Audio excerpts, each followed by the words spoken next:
सती जी का प्रसंग आपने सुना होगा। सती जी बैठी थी, उन्होंने देवताओं को विमान से जाता हुए देखा, पूछा भगवान से ये कहाँ जा रहे हैं। भगवान ने कहा कि तुम्हारे पिता दक्ष ने यज्ञ किया है और उसी में ये जा रहे हैं। सती जी के मन में हुआ पिता के यहाँ इतना बड़ा अनुष्ठान और मैं नहीं जाऊं। चलो भगवान से आदेश लिया और चली गई और जाकर देखा कि सबके लिए सिंहासन दिया गया है, सबके लिए भोग दिया गया है, लेकिन शिव का अनादर करने के लिए इस यज्ञ का अनुष्ठान राजाध्यक्ष ने किया था और इसलिए शिव को स्थान नहीं दिया। और ये बात सती जी ने देखी तो शिव के प्रति जो प्रेम था उनको दुख हुआ और इस दुख को सहन नहीं कर सकी और हवन कुंड में ही अपने शरीर का परित्याग कर दिया। भगवान को ये बात पता लगी तो जोगी ने एक बाल उखाड़ा, जमीन पर पटका और वीरभद्र पैदा हुआ। वीरभद्र ने जाकर यज्ञ को तहस नहस किया और दक्ष का भी गला कट गया। यज्ञ विध्वंस हुआ और शिव आवेश में आए और शरीर जले हुए को लेकर कंधा पर रखकर दौड़ने लगे। भगवान विष्णु ने देखा अब क्या होगा, तो उन्होंने क्या किया कि उस जले हुए शरीर के 9 टुकड़े चक्र से सुदर्शन से कर दिए और वो टुकड़े जहां 9 जगह जाकर गिरे तो वहां शक्ति पीठ बन गया, जहां लोग आज पूजा भी करने के लिए जाते हैं। लेकिन एक प्रश्न इसमें आता है कि सती जी शिव से प्रेम करती थी और उस प्रेम की गांठ, वासना, इच्छा उनके चित्त में, मन में, बुद्धि में बैठी रही तो शरीर जला और शरीर के 9 टुकड़े हुए और शक्ति पीठ बनी, लेकिन वो गांठ नहीं खुली जो खुलनी चाहिए। वो गांठ लगी रही शिव के प्रति प्रेम की। और दूसरा फिर जन्म कहाँ हो गया, पार्वती की रूप में हिमालय के यहाँ।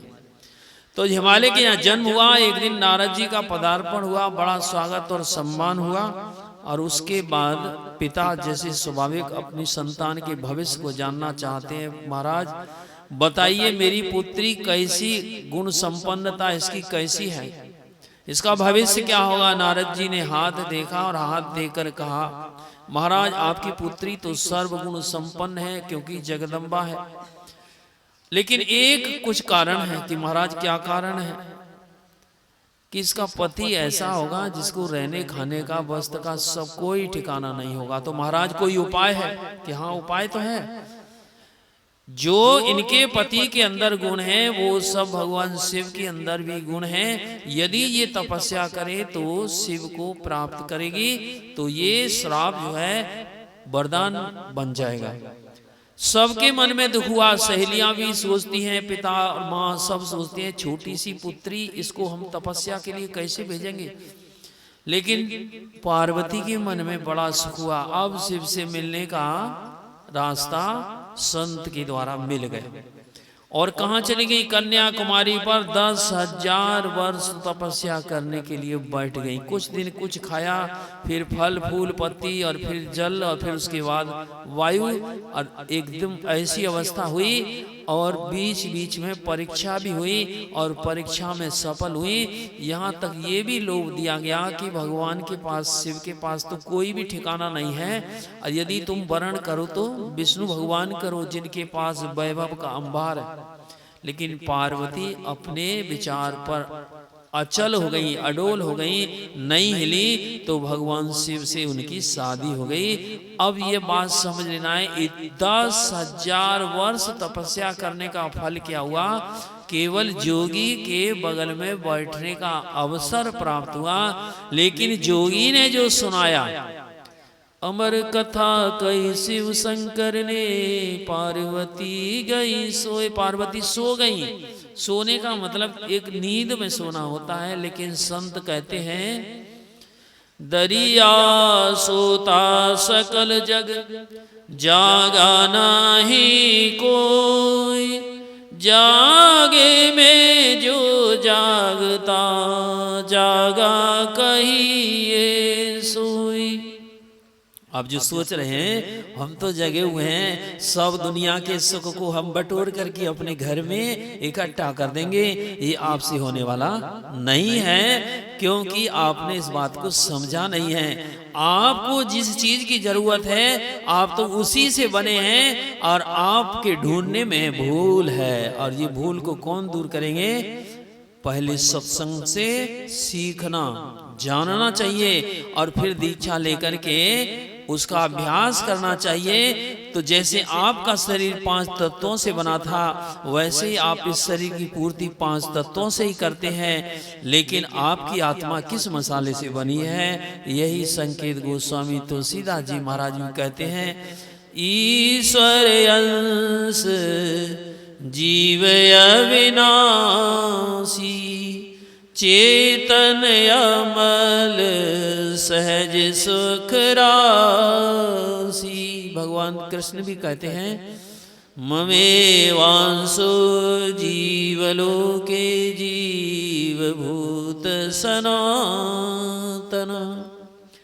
मेरा ही अंश परमात्मा क्या कह रहे हैं? आप समझ रहे हैं कि हम तो तुच्छ हैं। अरे तुच्छ आपका शरीर है, आपकी वृत्ति, आपकी ये जो आपने चाल पकड़ी, ये तुच्छ है। लेकिन आप किस मसाले से बने हैं? तो ईश्वर अंश, आप स्वयं परमात्मा से बने हैं।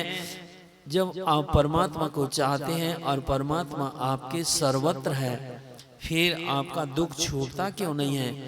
क्योंकि आपने अभी दीक्षा नहीं ली है, साधन नहीं किया है, और साधन नहीं करेंगे तो वह रस आपके अंदर होते हुए भी वह प्रकट नहीं होगा। जो सर्वत्र परमात्मा है, वो परमात्मा आपको मिला हुआ नहीं है।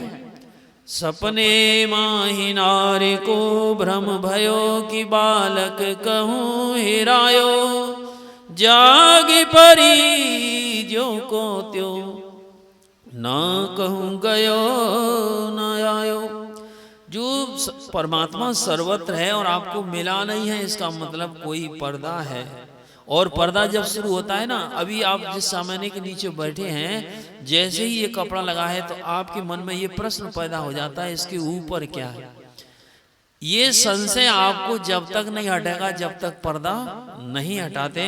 तो पर्दा कौन सा लगा है? कल भी सुन रहे थे, घटतम प्रकाश और शब्द पट त्रय, जीव पर है छा रहे, करे दृष्टि और ध्वनि योग साधन, ये हटाना चाहिए।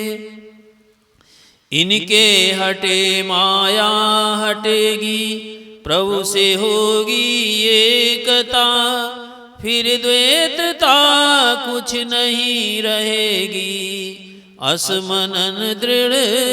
उसी की मांग इसको होती है और उसी की पूर्ति आप करते हैं। कहाँ से? भोजन के रूप में आप इसको मिट्टी खिलाते हैं। भोजन पैदा कहाँ से हुआ? मिट्टी में से पैदा हुआ, और मिट्टी में ही वो मिल जाता है। और इसीलिए ये शरीर भी मिट्टी मांगता है, आप सुंदर भोजन करा देते हैं। जब शरीर को प्यास लगती है तो जल आप दे देते हैं। जब अग्नि की जरूरत होती है, आप कहेंगे अग्नि की क्या जरूरत है? अग्नि की जरूरत है। आपके शरीर में जब अग्नि की कमी होती है तो आप हाथ सेक करके आग की पूर्ति करते हैं। और यही आग जब बढ़ती है तो ऊपर की ओर जब गई, और क्यों जाती है सबका रहस्य है। अग्नि सूरज का अंश है, इसलिए जब आप जलाते हैं तो ऊपर की ओर जाती है। लेकिन यदि यही अग्नि अपनी इच्छा से ऊपर की ओर जाना शुरू कर दे, कहीं टेम्परेचर आपका 1, 2, 3, 4 पहुंच जाए, तो आप पानी की गीली पट्टी रख करके बुखार को कम करना चाहते हैं। मतलब जब ज्यादा गर्मी होती है तब भी आप पंखे से हवा करके उसको कम करना चाहते हैं, और कम गर्मी होती है तो आप आग पर हाथ सेक कर उसको पूरा करना चाहते हैं। अर्थात अग्नि की भी आपको जरूरत होती है, सेवन करते हैं। वैसे ही आपको हवा की जरूरत होती है, श्वास लेते हैं और छोड़ते हैं, लेते हैं और छोड़ते हैं। और श्वास कहाँ चलती है? जहां खाली स्थान अर्थात आकाश है। आपके शरीर की पूर्ति वहां से होती है जहां से आपका शरीर बना है। लेकिन इन सामानों की पूर्ति करते करते आपकी ये इमारत ढह जाती है, शरीर मर जाता है। लेकिन फिर भी आपकी इच्छा जाती नहीं है, और वह इच्छा फिर अगले जन्म का कारण बन जाती है। चाहिए पहले मन में दृढ़ता लाइए। और मन को कौन समझाएगा? मन को समझाएगी बुद्धि, और बुद्धि कमजोर होगी तो मन को नहीं समझा सकती है। तो पहले बुद्धि को सबल कहाँ करेंगे? बिनु सत्संग विवेक न होई, राम कृपा बिनु सुलभ न सोई।